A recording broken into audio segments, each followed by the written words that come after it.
The night was eerily quiet, broken only by the labored breathing of two men, both of them bearing the marks of a recent struggle. The darkness of the forest seemed to close in around them, the tall pines swaying gently in the wind, their whispers carrying secrets known only to the wilderness. The moon, hidden behind thick clouds, offered little light, casting the world below into a deep, unsettling blackness. August stumbled, wincing as a sharp pain shot through his side where a hastily wrapped bandage attempted to staunch the bleeding. The memory of the beast's glowing eyes haunted him with every step. Beside him, the mountain man, still unnamed to August, pressed on with determination, though the pain etched into his features was clear. His left arm hung awkwardly, a deep wound staining his shirt a dark crimson. "Keep moving," the mountain man ordered, his voice rough but commanding, despite the exhaustion weighing on him. August wanted to argue, to insist they stop and rest, but the urgency in the mountain man's voice kept him silent. They pushed forward, leaving behind the eerie cabin where they had barely escaped with their lives. Every step was a reminder of the danger that lurked in the shadows. When the familiar silhouette of the mountain man's cabin came into view, it felt like a small beacon of safety amidst the threatening darkness. The cabin was small and worn, blending almost seamlessly into the surrounding forest. They entered in silence, the door creaking ominously as it closed behind them. The mountain man moved with purpose. Despite his injuries, he retrieved a leather satchel from a dusty shelf and began pulling out bandages, a bottle of antiseptic, and a small knife. He motioned for August to sit in a rough-hewn chair near the unlit hearth. "Sit down," he said, his tone leaving no room for argument. August collapsed into the chair, biting back a groan as the mountain man uncorked the bottle and poured the antiseptic over his wound. The sting was sharp, but it cleared his mind from the haze of pain and fear. The mountain man worked quickly, wrapping a bandage around August's torso with the practiced ease of someone who had done this many times before.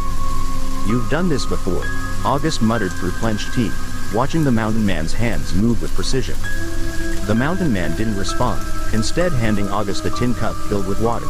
"Drink. You'll need your strength." August took a sip, the cool liquid a welcome relief. He watched as the mountain man tended to his own wounds, his movements steady and controlled despite the severity of his injuries. There was something about this man, something hardened by years of isolation and survival, that both intrigued and unsettled August. Before he could voice his thoughts, a faint sound outside the cabin caught his attention. The mountain man's head snapped up, his eyes narrowing as he listened. August followed his gaze to the door, his hand instinctively moving to the knife at his belt. The silence was thick with tension. Then, like a whisper in the dark, the sound of footsteps reached their ears, soft, deliberate, and far too close for comfort. "They're back," the mountain man muttered, extinguishing the small fire in the hearth and plunging the cabin into darkness. August's heart pounded in his chest as he strained to see through the shadows. The bandits had returned, and this time, they were hunting them with the precision of predators. The leader, a man known only as Chain, was infamous for his ruthless methods, and August knew they were in grave danger. The sound of the bandits' approach grew louder, until they were just outside the door. August could hear them whispering, their voices low and filled with malicious intent. Without warning, the door burst open, the wood splintering as Chain stepped into the cabin, his cold eyes scanning the darkness. A cruel smile spread across his face as he leveled his pistol at August and the mountain man. "Thought you could run," Chain sneered, stepping further into the room. "Let's see what you've got." A low, menacing growl rumbled through the cabin, cutting Chain's words short. The air grew thick with a foul stench, one that sent a shiver down August's spine. The beast. It moved swiftly, a shadowy figure with glowing eyes that seemed to pierce the darkness. Chain barely had time to react before the beast lunged at him, knocking him to the ground with a force that left him stunned. The other bandits scrambled, their confidence shattered as they realized they were not alone in the cabin. The beast's presence was overwhelming, filling the small space with an oppressive weight. It was as if the air itself had grown heavier, pressing down on them, making it difficult to breathe. August and the mountain man could only watch as the beast turned on the bandits, its sheer size and ferocity unlike anything they had ever seen. But before the beast could inflict any real harm, the bandits fled in terror, tripping over each other in their haste to escape.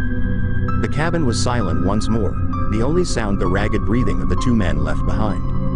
August tried to steady his trembling hands, his mind reeling from the events of the night. What was that?" he whispered, his voice barely audible. The mountain man didn't answer immediately, his gaze fixed on the open door, as if expecting the beast to return. When he finally spoke, his voice was grim, laden with a knowledge August couldn't comprehend. Something that should never have been disturbed. Before August could ask more, a low, mournful wail echoed through the forest, sending a chill down his spine. It was a sound unlike any he had heard before, deep, sorrowful, and full of despair. The mountain man's eyes narrowed, his expression hardening. "We need to leave, now." "But, no time for arguments, we're not safe here." Without another word, the mountain man grabbed his rifle and a pack of supplies. August, still shaken, followed his lead, the horror of the night's events pushing him forward. They stepped into the darkness, leaving the cabin behind as they moved deeper into the forest. But as they walked, the feeling of being watched returned, an eerie sensation that prickled the back of August's neck. The beast was still out there, lurking in the shadows, waiting for its next opportunity to strike.